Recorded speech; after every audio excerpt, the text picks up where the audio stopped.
So begins the roller coaster ride of 2024. Unbelievable.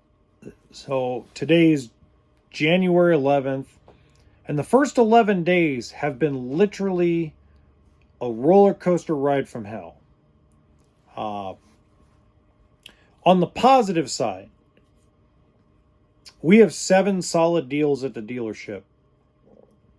That's the first time in the first third of a month we have had 7 solid deals in a long time, which tells me that the Las Vegas market really shuts down November, December. So during when the cooler months come in to play, RV buyers aren't really out, which you'd think they would be because the weather's better. A lot more people have dune buggies or side-by-sides or dirt bikes and quads out in the area.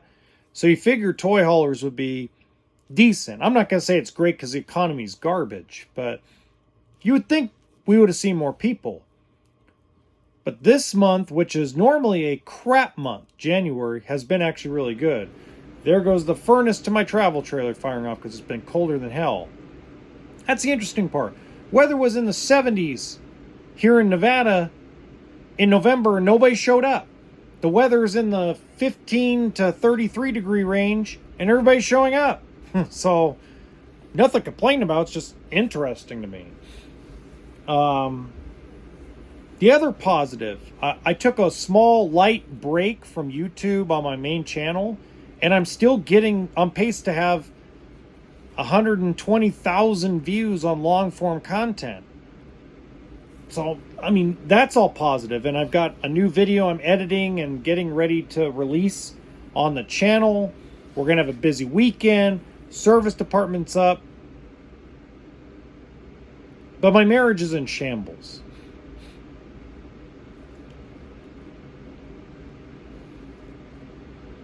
It's almost to the point of no return. If you're a guy, if you're a man watching this, know that marriage doesn't last forever anymore. It really doesn't. The days of my grandfather and people from the golden years or the baby boomers that are reaching that 40 or 50 year marriage mark, those days are almost over.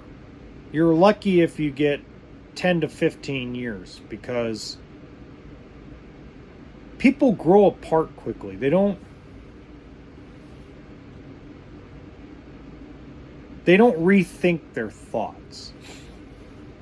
You know, I'm finding that a lot of women friends of mine that I talk to that are getting divorced now, there's a common thread. And I'm not going to call it feminism. I'm going to call it media. Media plays a big influence on a wife's decision to leave her husband. Social media is a big reason why wives decide to leave husbands. And a lot of it is the thought process of, I guess women feel like they're slaves to men. When you listen to a lot of these podcasters, you listen to a lot of social media influencers that are women, the common denominator is they want freedom. They don't want equality. Equality is another word for freedom. Their thought process is, I don't want to be tied down to one man for my entire life. And that message has spread where there's a lot of women in their 40s and 50s who are leaving their husbands that they've been with for 15, 20, 25 years, not for greener passages or greener grass, or whatever you want to call it, necessarily. That might be a part of it. But the other part is they feel like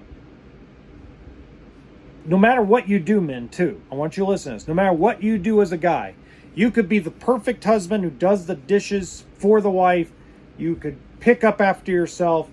Everything's super clean. Everything's super ready. You cook half the time. She cooks half the time. And yet they're still going to feel like they are a slave to you. That's how the media, all sorts of media, portray what it means to be a wife. A wife, the word wife is associated with the word slave. So I'm not telling you don't get married. I'm telling you that be careful who you marry. Those days of finding a good traditional woman that maybe has a career but has traditional values is pretty much gone. Like, I've screwed up a lot in my marriage, but I always begged and pleaded and worked my butt off back into her good graces. But when the shoe is on the other foot, I'm still expected to beg, plead, and change, even if I did nothing wrong.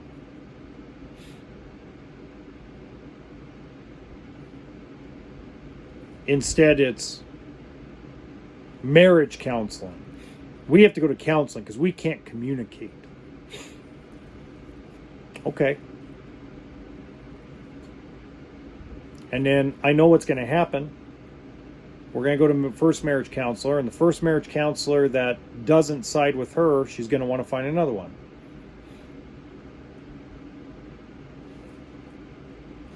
Most people have asked me,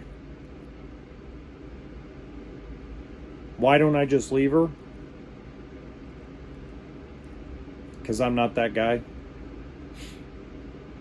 I'm a high value man. But it's hard to just up and leave the mother of my children without at least seeing if it's possible for her to change. And it's not like I'm doing anything right now anyway. It's not like I even want to date or even want to meet anybody. I got too many things going on. I've got a YouTube channel. I've got, a business to run. It's not like I'm going to run out and go find some 19 or 20-year-old girl to go fool around with. I mean, I'm just not that guy. So, I have nothing bad to say about my wife. But it's just a trend I'm seeing.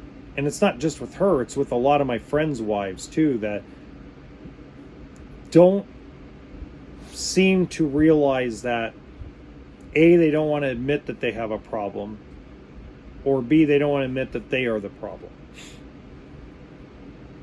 That's a very common thing amongst women these days. Is no matter what happens, even if a woman cheats on her husband, it's still the husband's fault.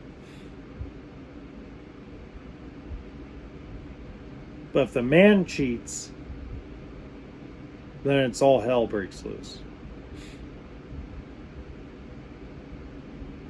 If a man cheats on his wife, he is considered an outcast amongst women. He's a dog. But when a woman cheats on her husband, she's given high fives and you go girl. Now, my wife didn't cheat on me, but she did say a lot of hurtful things over the last 7-8 months, including that she didn't want to be married to me anymore, amongst other things. And no one's really going to watch this, so I figure it's the only place I could really vent, because I'm not one where misery loves company. But it's a big setback. A huge setback in what I wanted to accomplish this year. 11 days in and I'm already looking at a possible divorce or separation.